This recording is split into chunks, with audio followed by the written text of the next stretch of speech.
You're raving, you're raving, you're raving with RWR.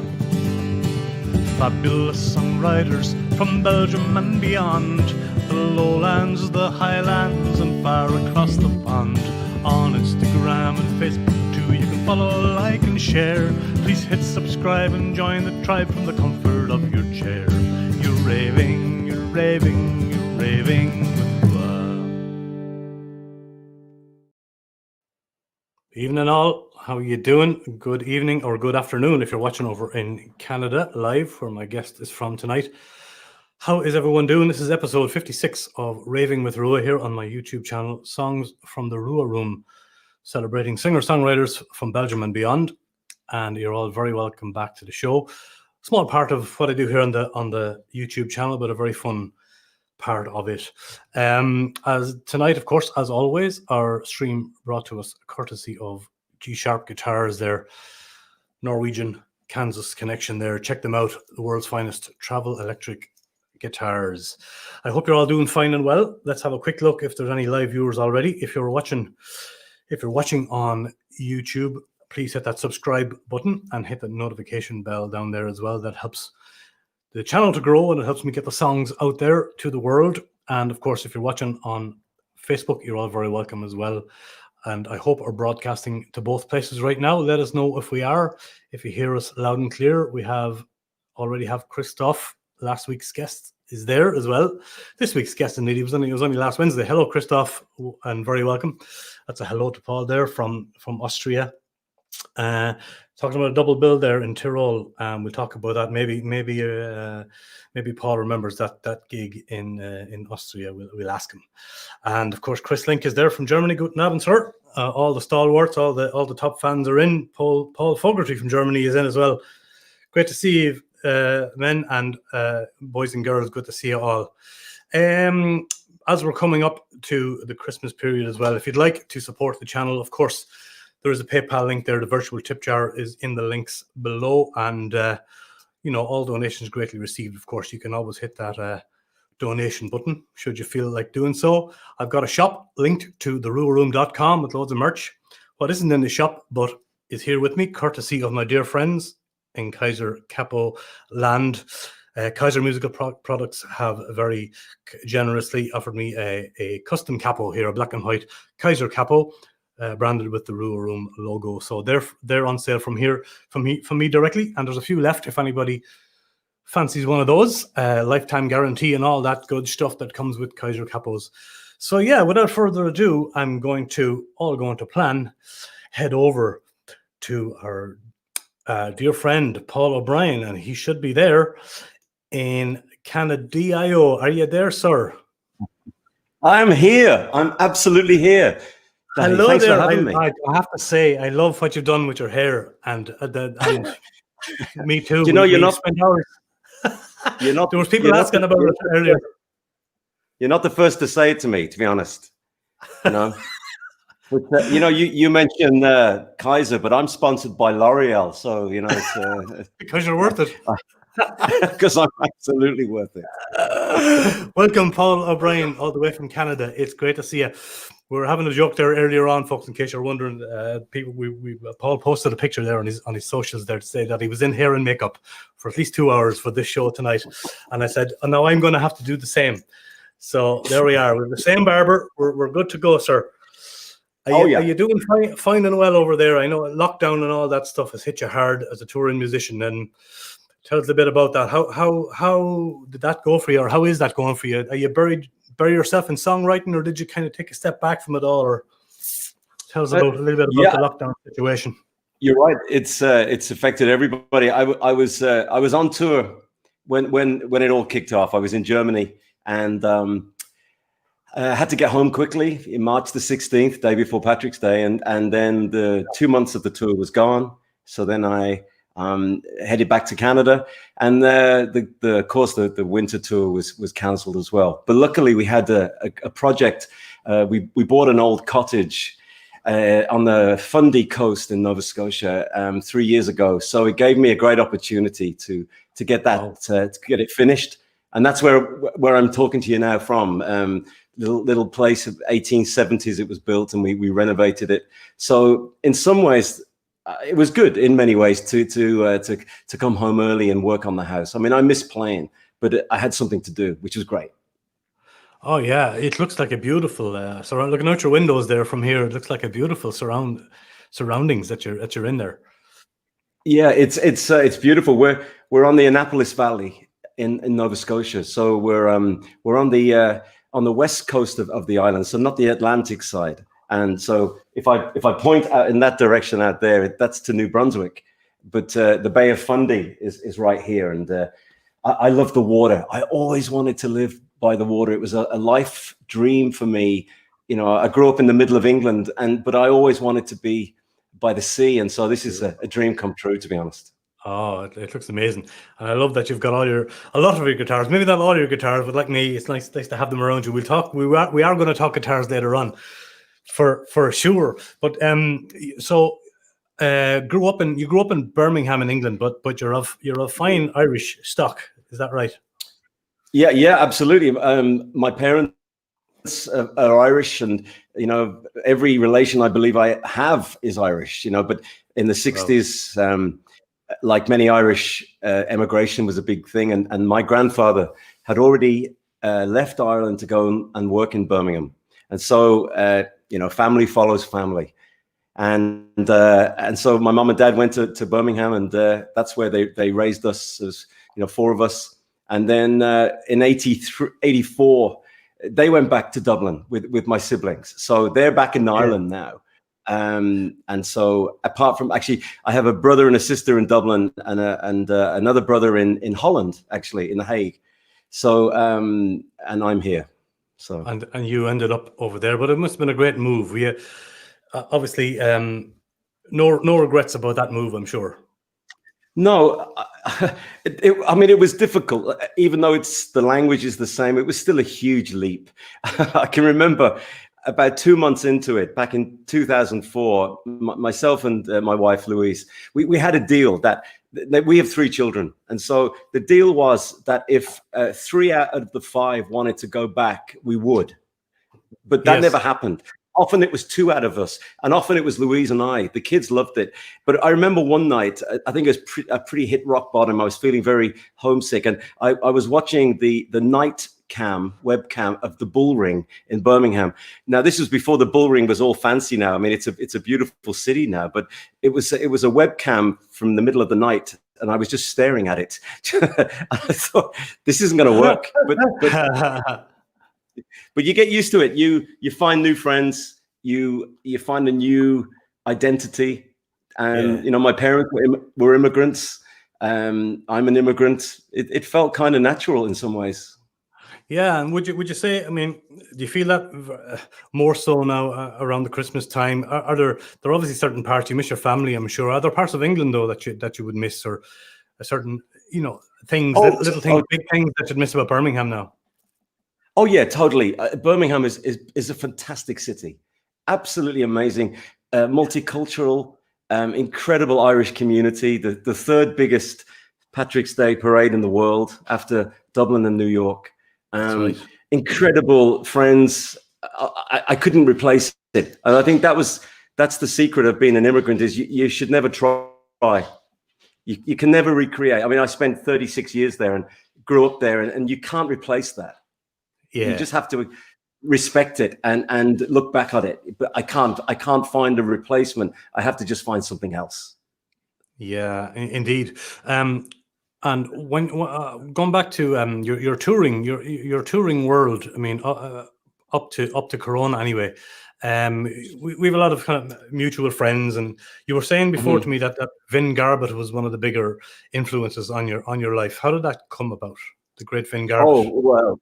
Yeah, I mean, growing up in Birmingham was a bit of a lucky thing for me, because one of the best folk clubs in England was from Birmingham, and it was run by this incredibly sort of how can I say it? Jim McPhee was from Yorkshire, and there's a stereotype about Yorkshire people that they just say what they want, and Jim was that kind of Yorkshireman, and but he also had a booking agency. He was one of the first booking agents in the folk business. And so he would bring all of these phenomenal people to the Red Lion Folk Club or the Hare and Hounds in Kings Heath. And I was lucky enough to live in Birmingham. So I would go along with my dad. And I remember listening to Vin. Vin was played on the Radio 2 folk show. I mean, I think it's still going, and not with Mike Harding anymore, but with somebody else. But 1 hour a week. And my dad and I I must have been about 1979, 1980.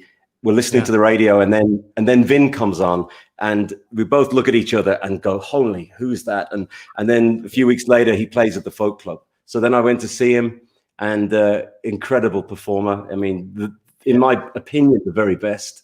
And we kept in touch, and I ended up becoming an artist for the same fellow, the Yorkshire fellow, and I got to know Vin quite well. And Vin came to Canada a few years ago and did a concert in our house, so Vin taught me so much about how to set up a song, how the music itself was part of the evening, but it was not all of the evening. And Vin could have been a comic. Vin could have been a Billy Connolly easily.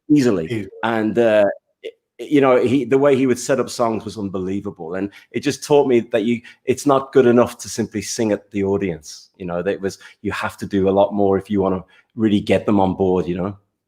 Yeah, absolutely. He was the master of his craft. He sure was. Yeah, he was. Loved Vin very much. Let me read a couple of comments here, if you don't mind. No. Paul, we've got people from all over the place here tonight watching in, and thank you all very much for tuning in, wherever you may be viewing from in the world. Of course, we have Paul Fogarty there from Germany, a great singer-songwriter who's on the show as well. Stephen, the good mojo man down the road there. Just want to see who's in here. If you have comments or questions, please feel free, and I'll put them on the screen here if they're relevant. Our dear friend Ron Houben from Air Amps over in Holland, Air HQ. Hello there. We will be plugging Air Amps later on as well. I know you have a long association with Air Amps as well. Paul Green09 says hello from Lubeck. Hello, nice that you're joining. You know that person? I love Lubeck. I love Lubeck. It's a great place. Yeah. There you go, Grian09. There's a thumbs up for Lubeck. Who else is here with us? I'm just having a quick look here. Bear with me. Marcus Schutz. Hello, Paul. We did see you in Solingen and we liked it. Good vibes. Thanks, Marcus, for tuning in. Marcus Schutz there. Great to hear that. Yeah, lovely comments from all over the place. Willem Nordstrand is from Holland. Hello, Willem. Thank you for tuning in. Greg Fuhr, greetings from Epstein. Looking forward to Paul here in Germany again. Gregor and Katja. Lovely. Thanks, Gregor. Two of the nicest people on the planet. Wow. There you go, Gregor. There's a thumbs up from the man himself. Loads of great comments, everybody. Thank you all so much for joining us here. Anagin is here. Andreas Nowak is here as well, and saying greetings from your tiny best friend. Thank you for your music. Thank you, Andreas, for that nice comment. And Dennis Kingston as well. Shout out to Dennis. Hello, Paul. Dennis. Dennis. Can I say so? Dennis is a very good friend. Yeah, and Dennis is my neighbor as well. He lives up the road from me, and this is a great story. When we came to live in Nova Scotia, we bought a house, which was Dennis's house, Dennis and Kathy Kingston. And they had built their dream home on the ocean. And so when we bought their place, they went to just up the road. And then I said to Dennis, listen, my dream is to do what you've done. And can you help me? And Dennis, thankfully, he has one of those big tool belts, you know, those kind of professional things. Now, I've never felt confident enough to buy one of those. And he has one. He probably has two, actually. And so thankfully, Dennis helped and did this house for me. And, so it's great. Yeah, he's a great friend of mine. And also, he gave me one of the best Christmas presents I've ever had. And in fact, I've got a can of it here. I've got a beer advent calendar. And this is nice. This is the 4th of December today. So I have a different beer for every day of Advent. Right, and you didn't go through them in advance. No, you're being very strict. No, I swear to you. In fact, I haven't even opened this one yet. So, Well, this one thanks. is. Okay, very nice. Well, feel free to crack it. I mean, it's all very laid back here. Thank you, Dennis, for that great comment and for tuning in. Manuela Kappen from Grevenbroich. Manuela. Yes. Hello, Manuela. Thank you for tuning in. And She's Romy lovely. Wackett is here as well. And if I'm saying these names incorrectly, I'm sorry. Oh, Romy, you are. nice to see you Romy. tuning in. I am. Romy. She's Romy, beautiful. lovely She's from to see you, lovely. Yeah. And there's my old Da over from County Offaly. Hello, Martin. Oh. Thanks for tuning in. There's me Da now. where it all began. Have you been keeping in touch now, Dahi? Have you been phoning home regularly? No, I haven't spoken to my father in 20 years. Feck him. No, I have, of course. Of course I have. Okay. Miriam O'Brien is there as well from Dublin. That must be that's my sister.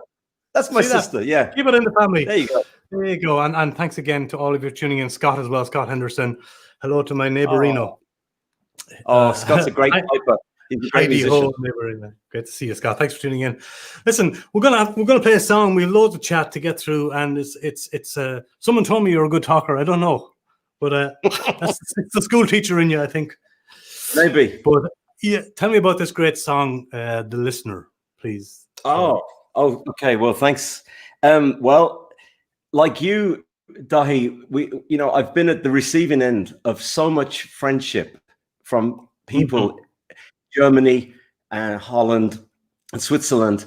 And this song was, when you're on the road, you can't really carry any gifts or whatever. And I happened to do a house concert in a little place called Kadenberger, which is near Cuxhaven. And a wonderful, wonderful character called Wolfgang Hess, who is the Burgermeister. And Wolfgang is an incredible music fan. He has a watch shop, but upstairs, every inch of his walls are covered with posters of concerts he's been to. He has been to more concerts than I could.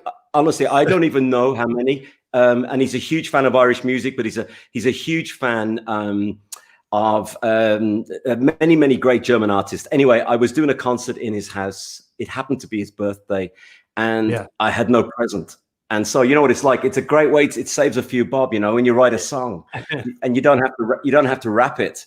And so I wrote the song for him that day and sang it that evening at the concert, The Listener.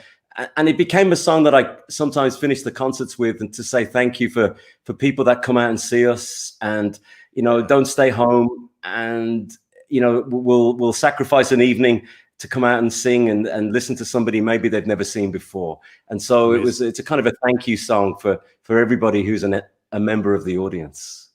Well, it's great. I'm going to play the song. Bear in mind, folks, now that this whole YouTube, it tends to compress things. So hopefully people will go, after the show as well, and research all of these songs and play them on their own lovely lush sound systems. But it's lovely to give a sample of them here anyway. Paul has an amazing voice and is a great singer-songwriter, folks. And here's one of his great songs called "The Listener." Back in a few minutes with more chat with the great Paul O'Brien. Take care of yourself. Okay.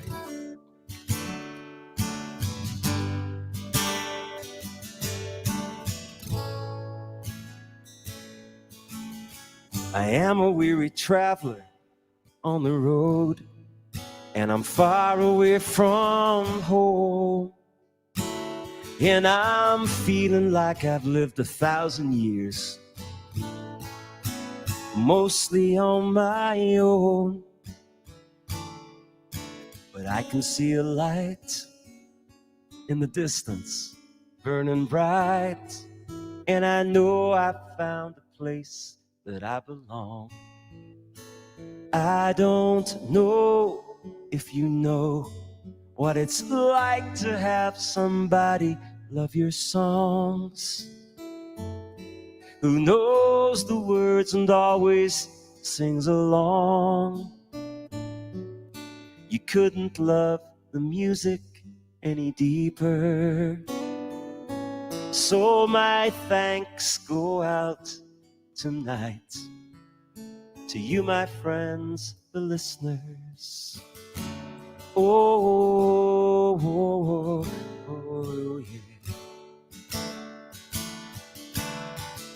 yeah. And if you ever visit Wolfgang Hess's house, you'll know that this next verse is very true.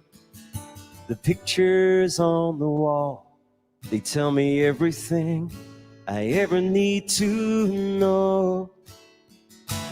Oh, the miles and miles and miles and miles you travel to catch a one-man show. But I can see the light in the distance burning bright, and I know I've found a place that I belong. And I don't know if you know what it's like to have somebody love your songs, who knows the words and always sings along. You couldn't love the music any deeper, so my thanks go out tonight, Wolfgang, my friend, the listener.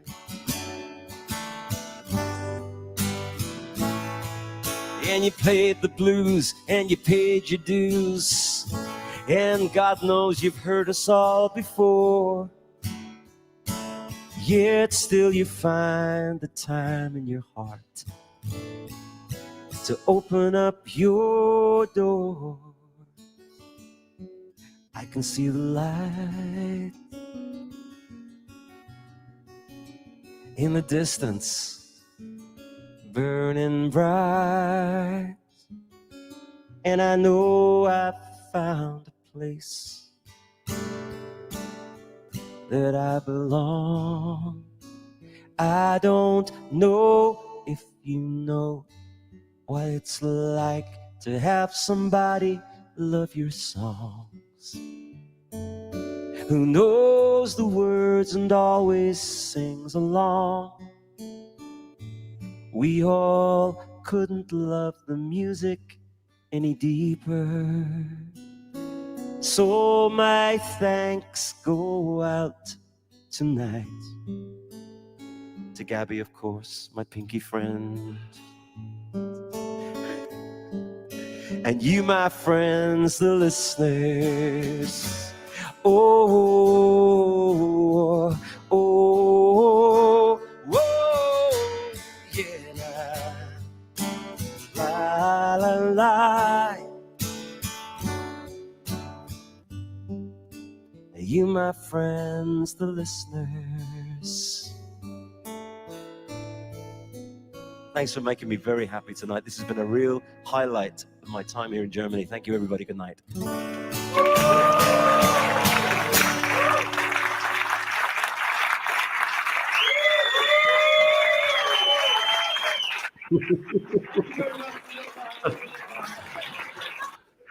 All right. Brilliant. Absolutely. Absolutely. 50,000 people. 50,000 people go wild. But yeah, incredible song, and oh, thank you. You've done.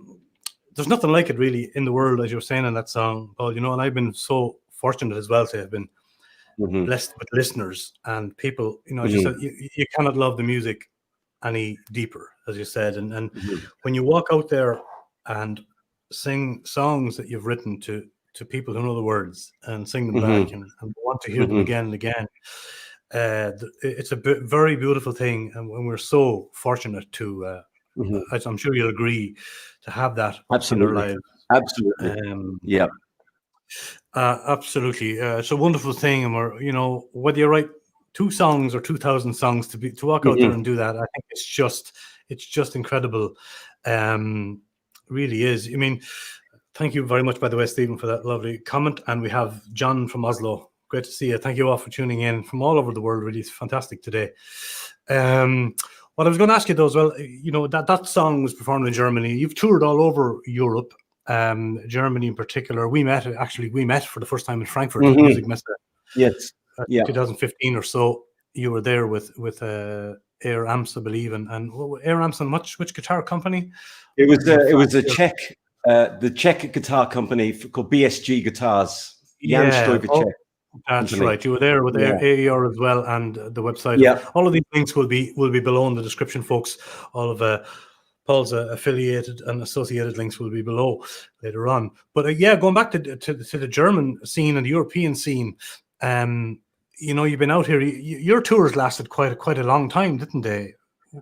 Up pre-Corona anyway.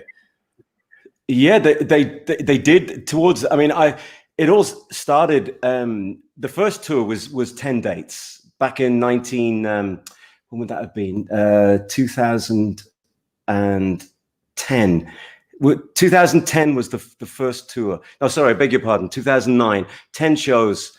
I'd been lucky enough to be invited to do a CD with Stockfish Records. And Stockfish, as you probably know, is a terrific singer-songwriter, recording company, and they kind of plucked me out of nowhere. Really, it was out of the blue, and invited me to make a CD, and that was in March. And then a lovely man called Michael Baer, who introduced me to Stockfish, said he could get me some gigs, but.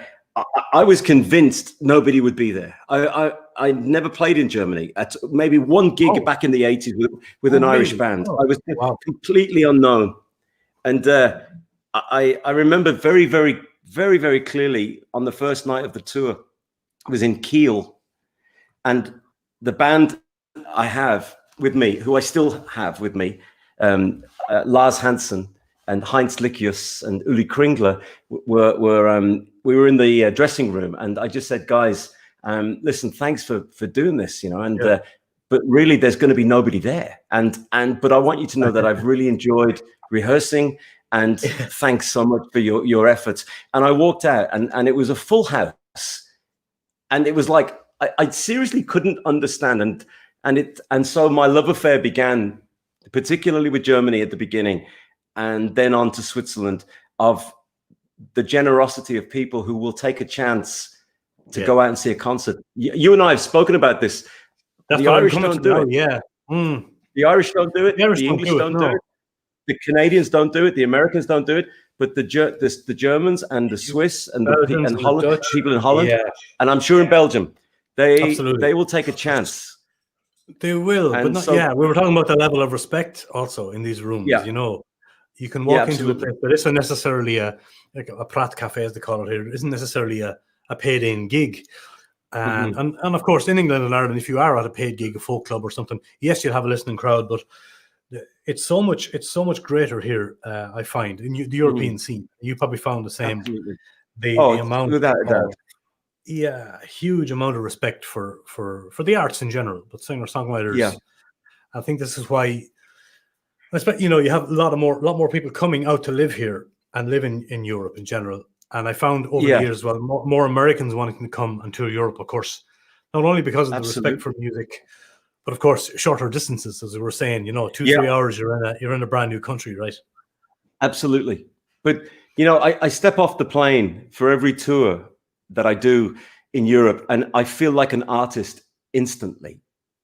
It's I don't know what that is, but I don't feel that here in Canada, and I love Canada very, very much, and I love living here. It's a great place to live. But when I arrive in Germany, for whatever reason, I feel like an artist. I feel empowered to write songs. I write most of my songs now on the road in Europe, and again the friendship, like I mentioned earlier, like Gregor and Katya from Epstein. I've played in their house. I haven't paid for a hotel in 7 or 8 years of touring, of months after months after months of touring, having friends that will put you up and, as you know, sit around after the show and have a drink around a table, share the stories, and maybe play some more songs or play, have a bit of a session or something. And I'm constantly reminded of the generosity of the German people, particularly for me. And I'm sure the Dutch for you, and the Belgians and the Swiss as well. And it gave my life a whole new meaning, because I quit the music business. When we emigrated to Canada in 2004, I quit. I had enough. I burnt out. I was playing Irish bars, and I I was going to sell my guitars, and my wife said, well, keep them anyway. I mean, she persuaded me. I seriously was going to sell everything because I'd become very disappointed and really hated my voice again, hated that I hadn't written better songs or hadn't done any better gigs. And so to have this second chance, it's unbelievable for me. It's, I mean, the Germans say dankbar, and grateful. I don't know what it is in Flemish or in something similar, French. Yeah, and it's this constant feeling of being grateful, and it's a terrific shield when you're on the road, because if even 3 people show up and you've traveled on a train maybe 300 clicks, but if 3 people show up, or 30 or 100, it doesn't really matter. It's still, for me, it's still incredible that here I am playing my songs again when I was literally selling everything because I'd hated music and myself. So, I mean, you know, I'm incredibly grateful. Yeah, I think a lot of us, me included, go through that, you know, from time to time, phases of, I've had it, you know, who wants to hear this old stuff again? Or I haven't written songs in a long time. And so I can absolutely relate to that. That statement and story, very much so. But I'm glad you stayed with it, Paul, because you know you're. Oh, me too. Yeah, I am, and a lot of your fans are. Gabby Emmerich, especially from Iffel in Germany, from Nora Jan. Yes, hello, Gabby. Thank you for tuning in. Obviously, you have great friends. Can I tell you about Gabby? Gabby is the most beautiful lady, and she's an incredible visual artist, and she sent me the most amazing painting. I'll send you a photograph of it. It's just, I'm looking at it now, but I can't really show it to you. But brilliant.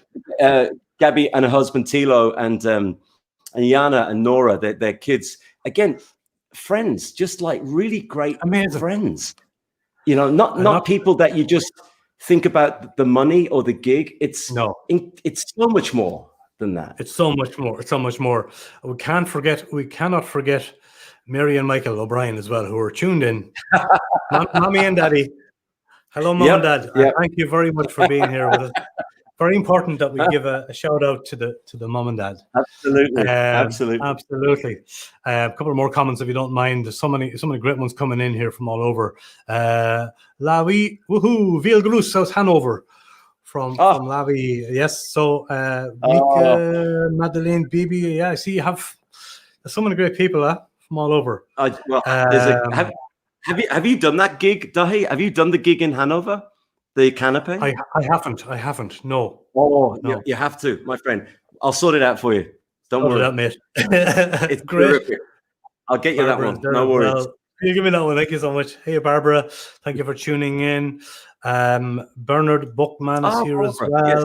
Great to see you all, folks. So nice that you've come in here, leaving comments for us, and of course, Andreas said the pinky friend. I think you mentioned in the song. Yes, is there as well. Yeah, that's Andreas. That's and I just so happy. Yeah, I just seen a message from. I just saw a message from Bernd Bockman, and Bernd is a beautiful man, a beautiful family actually. His sons and Heike, and Bernd is one of these guys who plays guitar better than the artist. Have you ever come across that, Dahi? So you turn up for the gig, whatever, and he gets his guitar out, and he's better than you are. I know, I go, oh no. And you're thinking, why am I here? And way to start a gig. Yeah, I know. Well, there you go. That's Bernard. Nice to see you, Bernard. Yeah. Dania says, Canada so happy didn't quit. We're so lucky to have you. The talents of you and your family. Beautiful. Indeed. Thank and you, I mean, your family are all in the music business as well, Paul. Absolutely. And maybe we should talk about your family connections before we play the song which features your son Fintan. Let's do that. Tell us what you're doing with your family musically. Well, you know, again, I struck out. I was so lucky with the kids. We never forced them to play. It was never a case of you're going to do this. And it was the youngest one, Fintan, who's now 23. Fintan was interested straight away. Played guitar. And I taught him I gave him one lesson. That's seriously all I gave him. The rest he did on his own. And because I'd been a busker in Birmingham and loved busking and still do really, I think busking is the greatest way to train. If you can get somebody at least to stop, not necessarily give you any money, that's not important, but simply to stop on their journey, then you're doing something good. It's that simple. Yeah. And I said to Finn, okay, Finn, let's try it. And he had 3 songs, and his brother Cormac was a bit annoyed because Cormac played the piano, which is, is a tricky one when you're busking, and so this was on the Wednesday of the week, and we'd bought a busking pass for Saturday in Victoria on Vancouver Island. And so I said, okay, Cormac, listen, we can't put a piano there, but what about a bass? Would you be interested in the upright bass?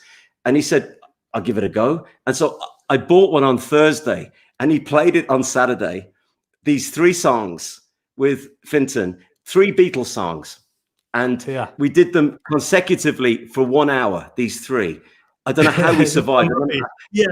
I have no idea how the shopkeepers didn't throw us out. But these crowds started to come because, in busking world, the smaller you are, the bigger the crowd. It's just one of those equations in busking. But anyway, the boys made $80 on the first outing, and I couldn't get them home. I said, come on, we could do this next week, no problem. But and after that, we started to play more and more. And then our eldest child, Amelia, said she would love to get involved as well as a singer. And so the 4 of us would go out then and start singing. And you know what it's like with family voices, like the Furies and the Rankin family and so on. There's something terrific about family voices. It's just, it's there. It's such a natural blend. You can't. Yeah, it's because you speak the same as well. The vowel sounds when you talk are the same. You sing the same. And again, really lucky that we managed to have like I'd be at the bottom part, and then there'd be Cormac or Finton, and then Millie. So we all had our little places in the harmony line. Yeah. And we busked for 7 years, and it put 2 of them through university, which was amazing. And we made 3 albums and sold the albums. And my wife, Louise, the mother of the kids, would be at the side of us with the table selling the CDs. And it was just one of those wonderful things that happened, that I managed to hang on to the teenagers, through those years. And I mean, we did fight a lot, but that was okay. It was the thing about music and families are not polite about if you're not doing it right. Now, if you and I were in a band, Dahi, you might wait a couple of weeks to tell me I'm singing out of tune, but believe me, my son will tell me instantly. And so you move at an accelerated pace because there's no rules, there's no etiquette. There's don't do that or do that again, and you get good very quickly. And so we took the children to Germany. We did 5 shows just before my sister got married in Ireland, and the kids had a great time. And it was a wonderful, wonderful experience that I'm very happy we did it. And so it was lovely to make music. Is it Finton that's working now on solo material? Well, that's right. Well, Millie, our daughter, could easily be a professional singer, easily, but she's a great school teacher, and she's currently actually on maternity leave. We have a new granddaughter, our first granddaughter, Aura. So and the boys decided to stay with it. So Finn is a songwriter, and Cormac still plays bass, not upright anymore, but he plays keyboards as well. And the 2 of them have got about 11 million streams at the moment on Spotify. Whoa. Good on them. Which buys you a cup of coffee, apparently. Yes, apparently 11 million streams will get you. Maybe a beer as well. Maybe. Yeah. So, and I took Finn on the road with me a year and a half ago just to see if he liked it, and we did about 6 weeks on the road, and it was terrific fun. And I think the video you're about to play was the last night of the tour in a little place called Bechtolsheim near Mainz. and a fabulous gig run by Roland and Elke. And Finn and I did a set, and it was just one of those magical evenings of incredible friendship and music, and we did the song you're about to play. Yeah. What is the title? Give us the title and a little bit of the story behind it, please. Yeah. Sure. The song is the first song I ever wrote here in Nova Scotia. So in 2017, we sold our house on the West Coast and drove across the country 3,500 miles to Nova Scotia. And so the first song I wrote was this song, and it's called Years and Not Just Days. The East Coast people are like the Irish, Dahi. You feel like you know them after literally meeting them on the street. You feel as if you're family. It's extremely reminiscent of Irish people. And so we were invited for dinner by the next door neighbors. We'd been there 2 days. I seriously didn't know the names of them. I'd forgotten their names, and I was about to have dinner with them. And it just was one of those things of, this is an incredible place where people still believe in community and friendship and knowing your neighbor, and not just knowing them, but being a neighbor. And so I wrote this song, Years and Not Just Days, about when you meet somebody, it feels like years and not days. Fantastic, beautiful, and with your son Fintan here playing it with you. We've been on it too. Finn, yeah, beautiful. I'm going to play it. We'll be back in a few moments, folks, with more great chat from the great Paul O'Brien. Enjoy. The rain is heavy on my rooftop, waterfalls Niagara style, but I am safe, dry, warm and happy, sitting by your side. The neighbor's house tonight for dinner, I barely even know their names. They make me feel we've known each other years and not just days. So that's what you would sing, years and not just days. Lovely. Well, I've traveled right across my land where the time zones tend to change. And I hope those memories of bad hotels will one day fade away, like the one in Thunder Bay. Well, we meet new folks, share our hopes, and learn about the do's and don'ts, like who to meet and who to avoid, and where the beer, it costs the most. Cheers and Prost.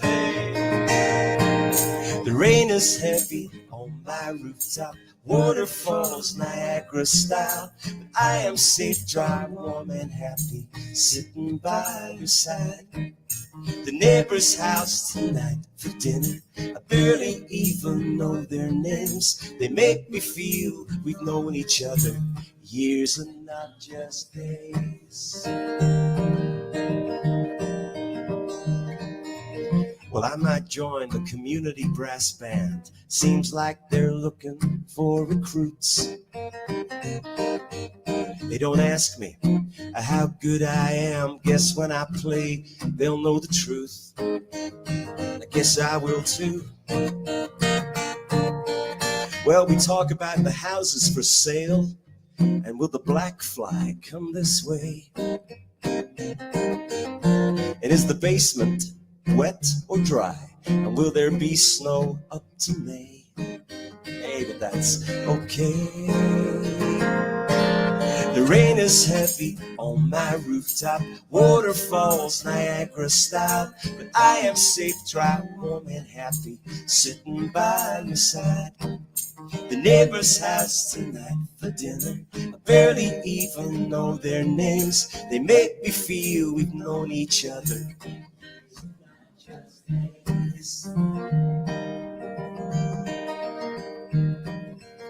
But I miss my kids, I miss the work, I miss the shows the family played.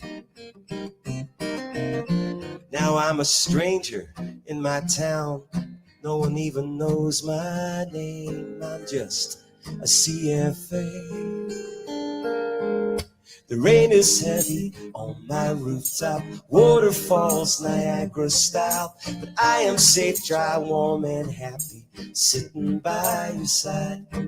The neighbor's house tonight for dinner. I barely even know their names. They make me feel we've known each other years and not just days.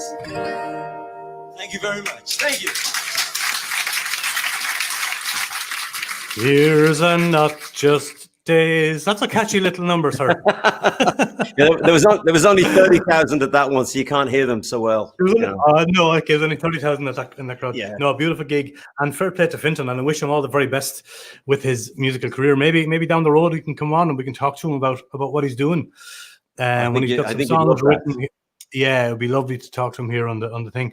But look, it's time. It's time for guitars, Paul. It's time to whip them out.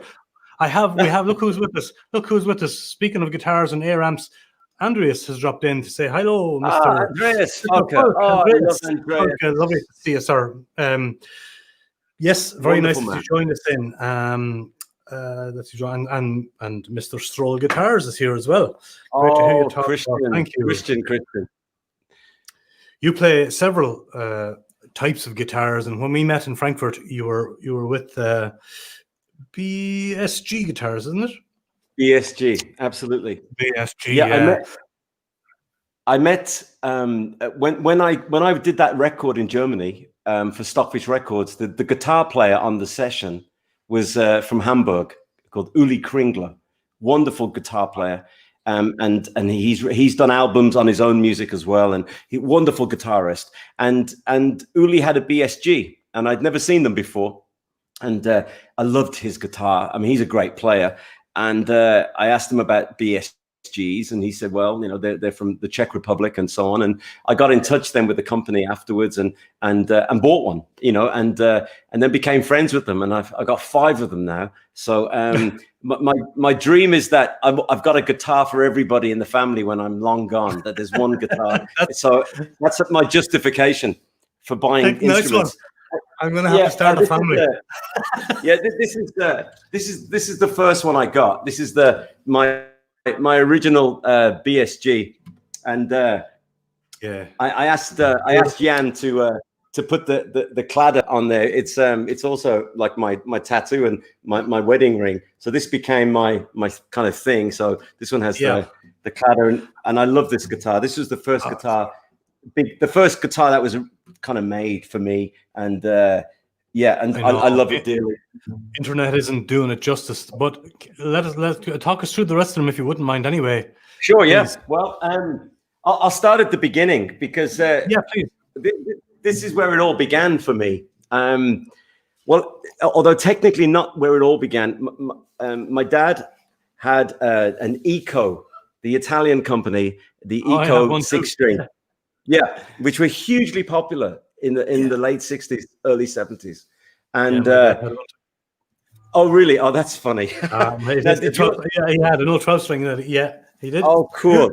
Now, did he hang it on the wall, or did he keep it in a case? Your dad? It ended up on the wall, but at gigs, and then it ended up, of course, as a lot of 12-strings do, ended up becoming a 6-string.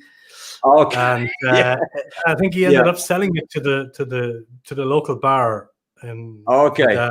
He'll correct me if I'm wrong, but I think the local bar bought it from him, and he ended up buying getting him like something else, a Morris or a few pints of Guinness. Okay. I don't know what my dad had this Eco hanging on the wall, literally by the strap, almost like a decoration. And when I was big enough, I literally took it off. Simple as that. And he showed me a few chords, and I started playing. And to my great regret, I sold that guitar to my first band member, a lovely girl called Pauline Nayland. She lives in Connemara now. And so every so often I beg her, can I buy it back? But she won't sell it to me because she's had it now 25 years or so, or 30 years. And so it's very dear to her. But this was the second guitar. So I got this one Christmas, a Glenn Campbell Ovation guitar. And it came with this incredible Bird Brothers flight case, which was heavier than me. And I dragged that case around. I can't imagine what I look like, but anyway, I'm really happy to have this. It was a huge gift, and I'm forever grateful. It's a very treasured item for me, this guitar. And they sounded great on their day, Yeah, oh, absolutely. And then the first guitar I ever bought with my own money was this guitar here, which is a Takamine or Takamine, depending where you're from, you say it. And this guitar is very special because of the story behind it, how I bought it. It was £265 in 1982. I don't know what that would be now, maybe about 600 or 700. Anyways, I hadn't the money. I hadn't close to the money. But luckily, I had a friend, God rest his soul, Frank Gilligan. And Frank came in one day to the house and said to all of us, Mom, Dad, me, he said, listen, there's a horse and it's going to win. And my dad had never bet before. My mother certainly had never bet before. I'd never been near a betting shop. And we all believed Frank because we all loved him. And I put £20 on. My mom and dad, I think, put £50 each. And it came in at 14-1. 14-1. Oh my God, Frank, geez, Frank. And so I had almost enough. Yeah, absolutely. I had almost enough, and I knew which guitar I had to buy because previously at the Birmingham Irish Centre, I had supported Christy Moore, and Christy had the same guitar as this, and except his was not a cedar top; it was a spruce top, and so I knew I wanted to sound like Christy. I knew I could never be as good as him, so at least if I had the same guitar, it might help me get a little close. I know the feeling. Yes, I know the feeling. And so I think my dad gave me a few extra bob for the to make it up to the money, and this became This is my son. I gave this to Finton 10 years ago, and he's put one of those Glenn Hansard holes into it. You know he has. Glenn does. Great. Yeah. So. He hasn't covered the headstock with gaff tape like Christy does. No, the brand. No, he has. I kept it on. So this is as you know, a pre-lawsuit Takamine when they copied the heads to Martin. Yeah. Makes it all the more special. This technically is not my guitar anymore. I gave it to Finn. So this is Finn's one. Well, fair play. I don't know because whether I was connected to a Czech guitar company. I met another Czech luthier, a company called Rosawood, and I was lucky enough to visit them in their workshop in the Czech Republic, and they designed and gave me a guitar bouzouki. You know what it's like when us Irish, anything with 8 strings, it's just like so sexy. I don't know if it'll translate, but just give me a strum on that. I'm just curious. Sure. To hear what like. It probably won't translate. I don't know if you can hear that. Yeah, it's a bit wobbly. Wow. Oh, that's lush. And I love this instrument. It also has a beveled sound hole, so the sound hole is rounded. It's just a beautiful instrument. And that one you can leave to me, no problem, Paul. All right. Okay, no problem. If I'm not gone before you, Paul. And now this is my latest guitar. This is an incredible instrument, and I genuinely don't feel good enough to play it. If I'm really honest with you, it should be played by a better guitar player. It's made by Christian Stoll from outside of Wiesbaden. He's watching tonight. And Stoll. Mm-hmm. Yeah, Christian is in, and Christian is the fastest long distance runner in Germany for his age group. I mean, he's 110. But he runs terrifically well. Anyhow, I have some very great friends in Wiesbaden, in Tannerstein, and they said to me once, Michael and Ellen, they said, "Listen, there's a luthier who lives nearby. Do you fancy going in, and I said, sure, let's. I love luthiers. I'm very connected to luthiers. I think they're terrific people, and I went in, and instantly I could tell this Christian was just, you know, a rock star for guitar making, and he very cleverly gave me 6 guitars to play, and each one was better than the next one, you know, and I'm thinking, can I possibly sell a kidney? You know, how do you survive on one? And I said to him, I said, oh, Christian, this is just this. I mean, I'm gonna show you the back of this guitar. I mean, you can see the back of it. It's, look, it's Madagascan rosewood, and it's just incredible. And I said, Christian, well, you know, I love your instruments. I'd love to play one, but I can't afford it. And he said, and he was very gracious. He said, of course, you know, thank you for coming. And then 2 weeks later, I was in the area, and he brought the guitar to the concert to play. I'd asked him if he was in the area, and you know what it's like with you get very familiar with your guitars when you're on the road. And so I said, I do one song with it, and I did the first song of the show, but I didn't put it down for the rest of the gig. I kept the whole gig. I couldn't play the other one, and then we did a deal, and you know, thankfully he took the kidney, and so so I've ended up with a Christian Stoll, and I've got another one too. I've got one because you know what it's like on airplanes, taking instruments. I keep one in Germany, so I have one in Hamburg, a Stoll, and this is my dream guitar. This is just an incredible piece of work, and I love luthiers. I think the fact that they dedicate their lives to helping us make our creativity, I love that. Oh, I love that too. And you turned me on recently to this wonderful project called Six String Nation, which I'd never heard of. And this amazing Canadian guitar that was built. You'll tell us more about it now, but I'm going to put the website up on screen as well, but even though it's linked below. Tell us about the Six String Nation guitar. It's just a fantastic story. It is an incredible story. So as a new immigrant to Canada, I got my first folk festival was on the West Coast. Actually, and my dad was with me. Dad was at the festival. It was called the Edge of the World Folk Festival on the Queen Charlotte Islands, which were renamed the Haida Gwaii. And we did it was a typical folk festival, except there was this chap walking around with a case and a guitar, and people were gathered around him. And I thought that's pretty strange. I didn't recognize his face as a musician. And I went up to him, and we started chatting, and I asked him what it was. And he said, this is a guitar. It's called the Voyageur. And I said, okay, what's special about what is it? He says, well, it's a guitar that's built entirely from pieces of Canadian history. I actually found the book. It's this is the book there, Six String Nation. Yeah. And I have the web on the screen too. Yeah.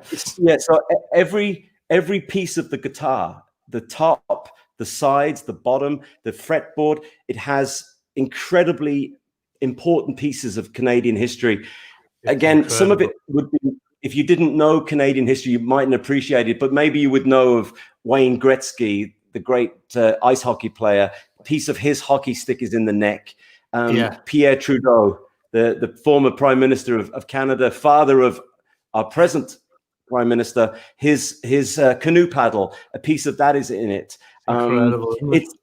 And so what I love about it is that Joey Taylor, the man who invented it, he goes around every festival, and you can get your photograph taken with the guitar, and it's you're literally holding Canada in your hands. It gives me Gänsehaut. Yeah, Kippenvel, they call it here. Goosebumps. Oh, yeah, Kippenvel. and okay. I mean, Kippenvel, chicken skin, they call it here. Goosebumps in English. Yeah, okay. But it is not incredible. Even the bits of the inlay. I saw even the parts, even the what they call the bracings inside are pieces of wood from different. Like it could be, I don't know, from a beaver dam, or there's parts of. I don't know what they use. Literally there is every piece. 64 different pieces from different provinces and different people. And the beautiful thing was, Yeah, absolutely. In the neck of the guitar is that, well, in hockey terms, the Stanley Cup is the big deal. And there was a very famous Quebec hockey player called Rocky Richard, and he donated a piece of his Stanley Cup winning ring.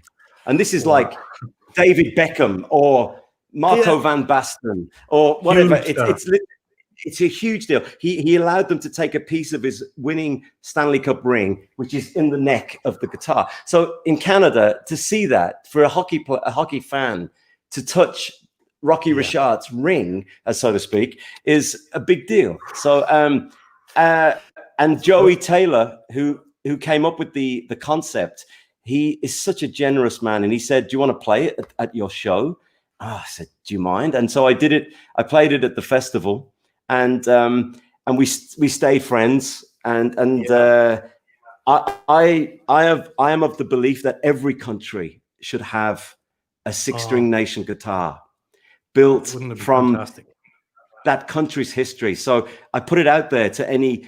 I've talked to Christian Stoll about this, actually, about it, to do one for Germany with Christian being the luthier. But I think it would be a wonderful thing to have a guitar that's built from the wonderful memorabilia of a country's origin and so on. And yeah, and you know what? It's a great guitar because it was built by a luthier who, would you believe, lives 50 kilometers down the road.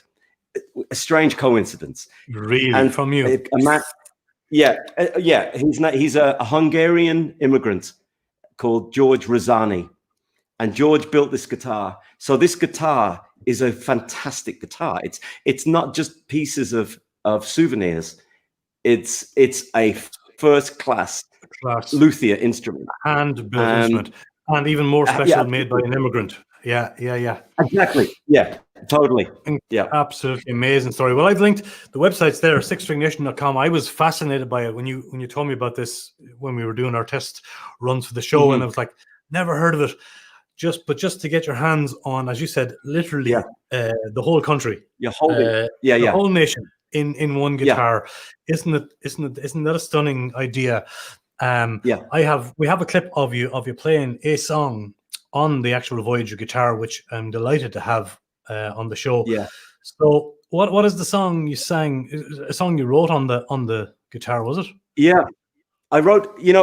I was very aware that everybody was fascinated by the guitar, but I was fascinated by Joey's journey for the guitar. I was fascinated that this man had done it, and the guitar was getting so much attention, but I thought that Joey should get attention. And so I wrote the song for him as the man who has tried to get funding, has been refused, but kept going. He is the one that dedicated his life to get this guitar built. And so the guitar is called the Voyageur. They call it Voyageur. And I called Joey the Voyageur in the song. So it was my song for him, for Joey Taylor, the guy that still does. He still goes to festivals. Still making guitars. Oh no, he still takes that guitar to anywhere in the world that will have. Yeah. So awesome. If there's a festival in Canada, Vancouver or Halifax, the folk festival will invite him, and he will be there, and you can get your photograph taken, and so on and so on. And it's a brilliant project. What a project! Yeah. Absolutely. Yeah. Well, let's listen to the song, folks. It's played on the wonderful Voyageur guitar. We'll be back after the song, and we'll have a bit more chat with Paul O'Brien. Here it is, the Voyageur.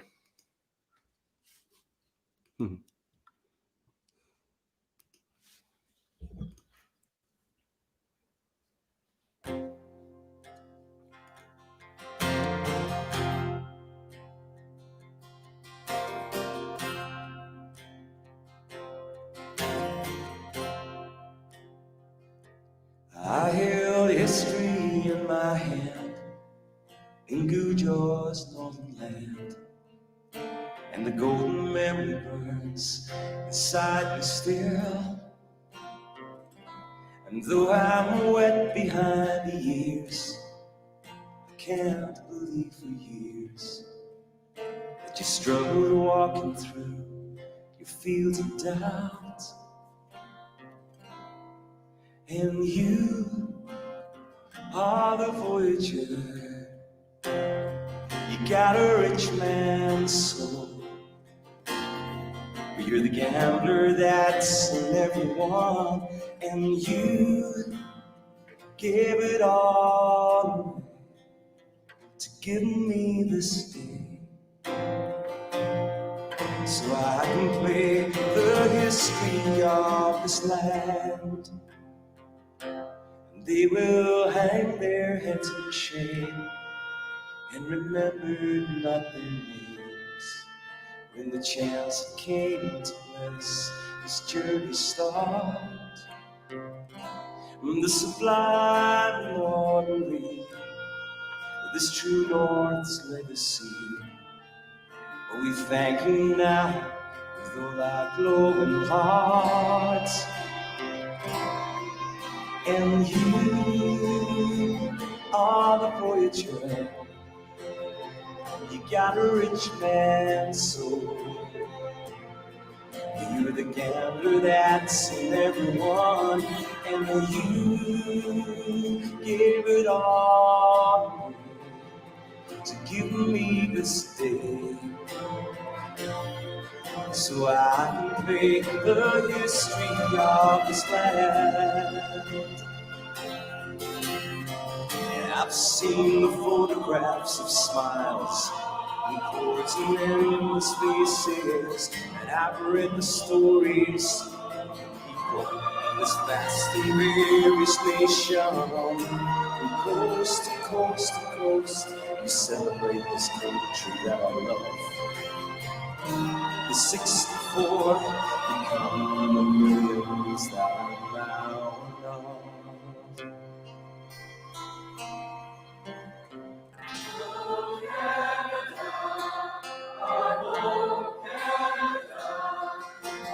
High and wide to Montebello, Georgia's army and Narrow, Cambridge Bay to place of gold, Stephen Fearing sings the longest road.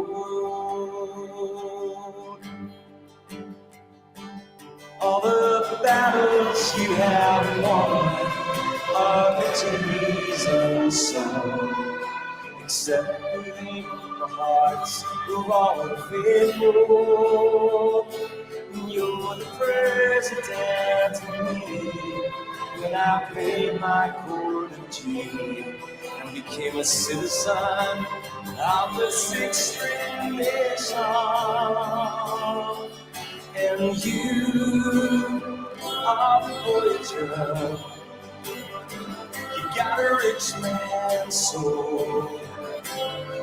You're the gambler that's in everyone, and you gave it all away to give me this day, so I can play the history of this land. And you gave it all away to give me this day,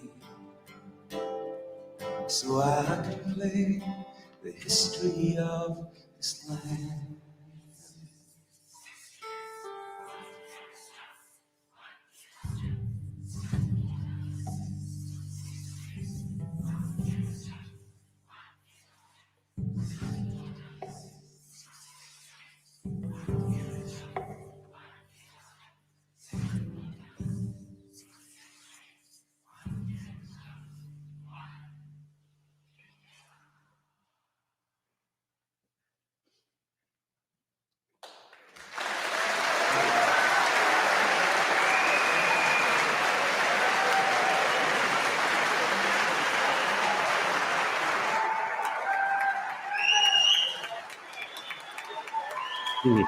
Oh, wow, wow, wow. Goosebumps again. Six-string nation. Oh, dear. And that choir. Yeah. School kids, I it think.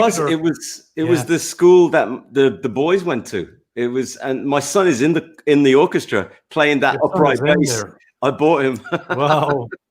And even more special. Wow, no, it was absolutely incredible. And as you said, it must have been amazing to hold that piece of history in your hands, to write that song, and then perform it for all those people with that choir. And, wow, what a moment. And Joey was there. Obviously, Joey doesn't go anywhere without the guitar, so he was there as well in the audience. Obviously, you know, it was great. Amazing. I'm gonna play the show out after we say goodbye, Paul, with the latest song you wrote, which is called "Paint This Day," and you literally wrote it recently, right? Yeah. Oh, yeah. A few days ago. Wow. I'm looking forward to playing that at the end of the show.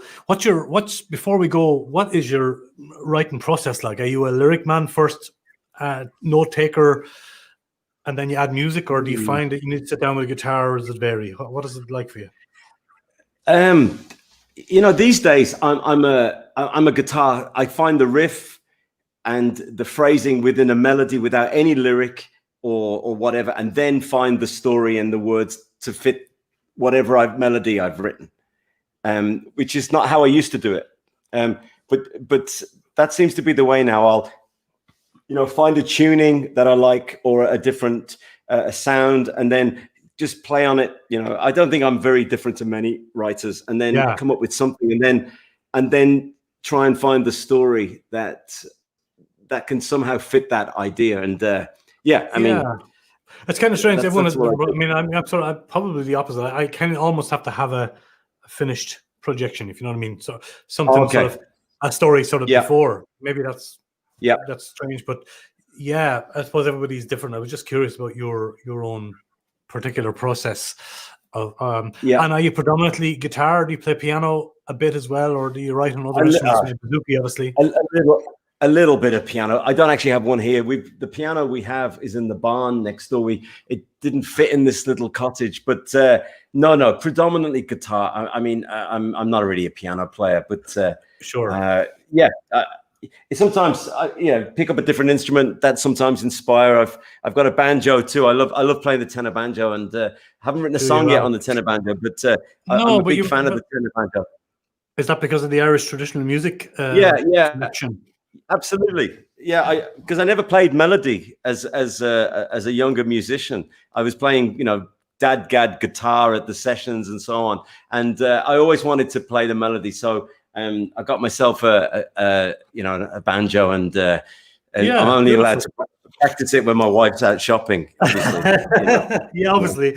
Would you know a lot of tunes now on the? I'm not going to play for you. I'm not going to play for you. I won't ask you. I won't ask you. I know a few. I can hold my own. Yeah. Good. Now, if Cal Hayden came in the room now, I'd put it away very quickly. I know. Christoph is reminding us that you met Christoph Schellhorn, Wednesday's guest here on Raving with Rua. Nice chatting songs and guitars. Paul, I didn't forget about the double bill gig in Tyrol. We talked about have to do that. Stay in touch. I'd love to. Christoph is one of those guys. Again, he's the guitar player that plays better than you. Shocking. He's a terrific instrumentalist, unbelievable.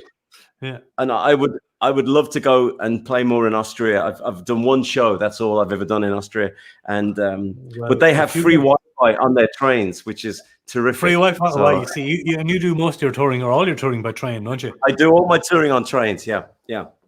If you guys ever get to do a double bill in Austria, I'm going to hitchhike over to Tyrol to be front and center at that gig. You and I should do a gig in Belgium. I'd love to do a show with you in Belgium. Yeah, but I'm not bringing Christoph to that gig because we'll be. We don't bring anybody better than us.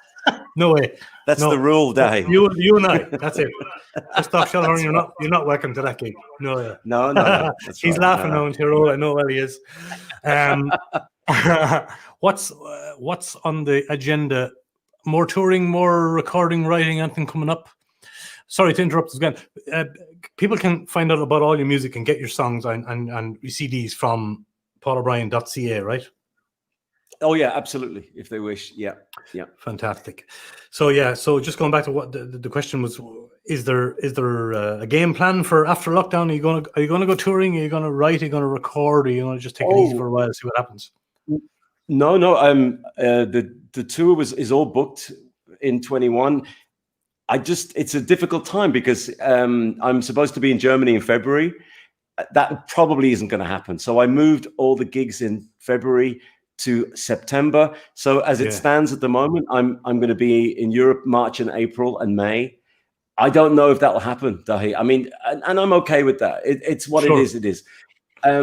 I have no plans to record just yet. I don't have enough songs yet for new CD. I did a solo, just acoustic guitar and vocal album earlier this year, and my producer, who I usually work with, he lives on the other side of the country in Victoria, so we'd have to try and figure that out if we could work together, because he's such a big part of my recording world. You know, I was really lucky to find an incredible producer, and I'd love to. If I thought that it was the right thing to do, I'd make another record. Absolutely. I'm just happy playing the guitar at the moment again, and just enjoying practicing.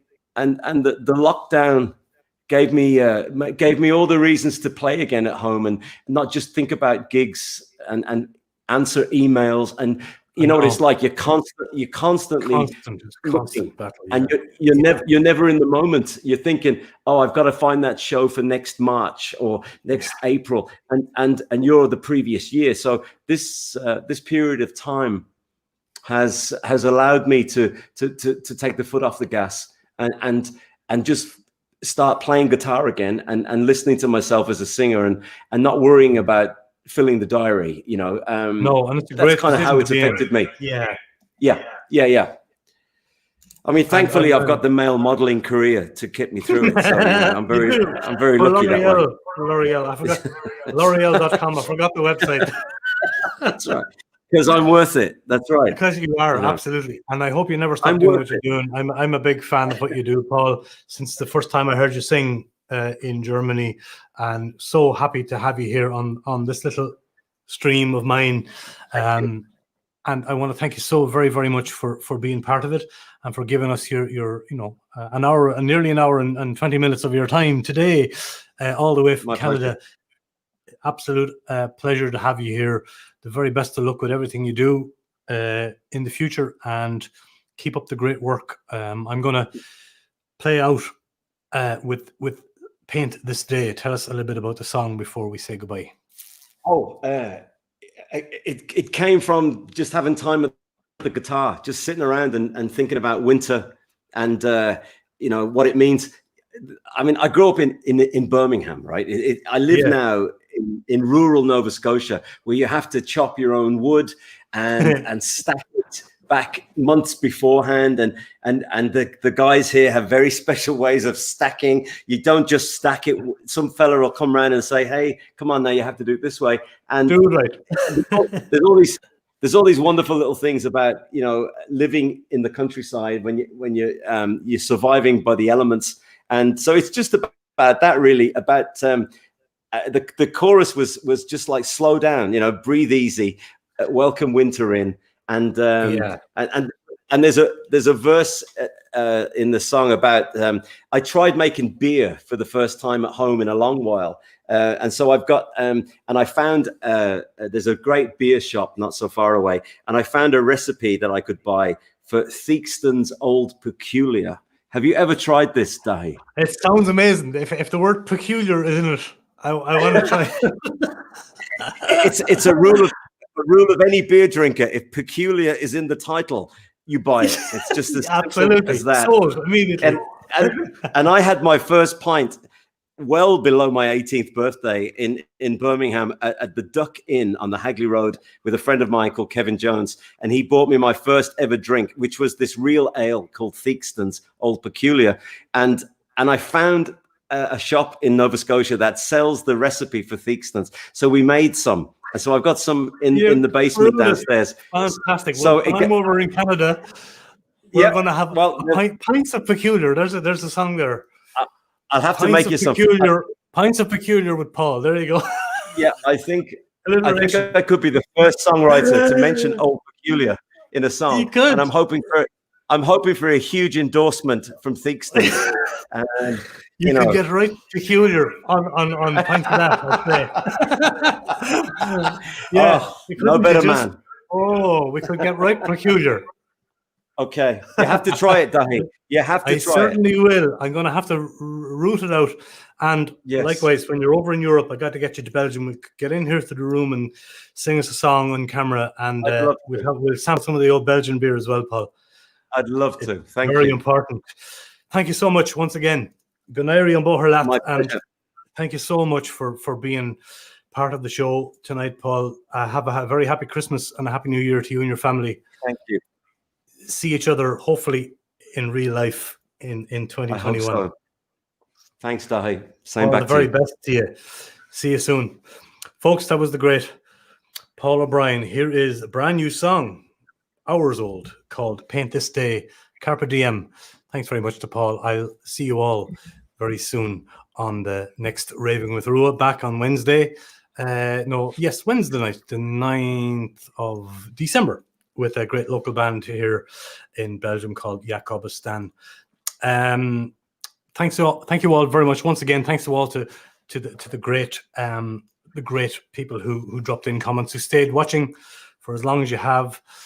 Always a pleasure doing these things. I'd urge you to please check out the playlists on the actual channel itself. Please subscribe.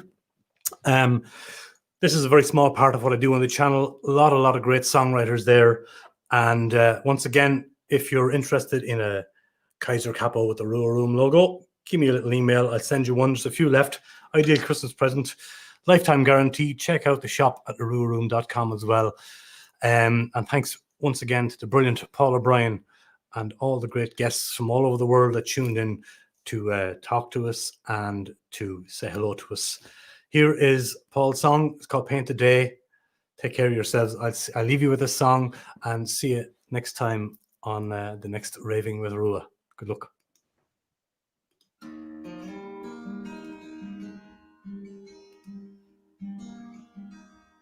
I don't miss the sun too much, as long as I have a fire blazing. Southwesters, they don't bother me.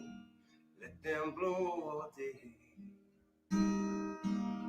The wood is stacked to wall of heat, waiting patiently for action. I'm covered in its blanket warmth.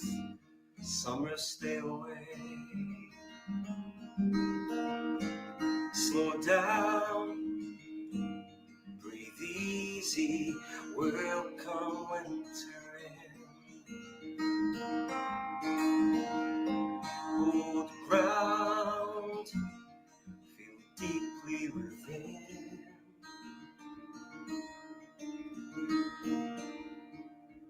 I can walk on frozen ground. I trust myself and all creation. I love you when you feel unloved. That's when you give most. Basement borrowed bottled beer. I reunite with old peculiar. Blew my mind in 14 years and it blows my mind today. Slow down, breathe easy, welcome winter in. Hold ground, feel deeply within. Find the coats and boots well hidden. They remember winters past. Like old friends, they promise memories like an unforgotten dance. The garden has no use for me. The John Deere like a bear is sleeping. Do not disturb, the message is clear. I can live with that. And the roof is tight, the walls are ready. Gladiators born to fight, inviting hurricanes to battle while I sleep through the night. And the kitchen's hungry for adventure, sweet and savory and risky safe.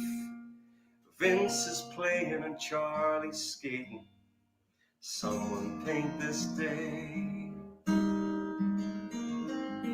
Slow down, breathe easy, will come winter in. Hold the ground, feel deeply within.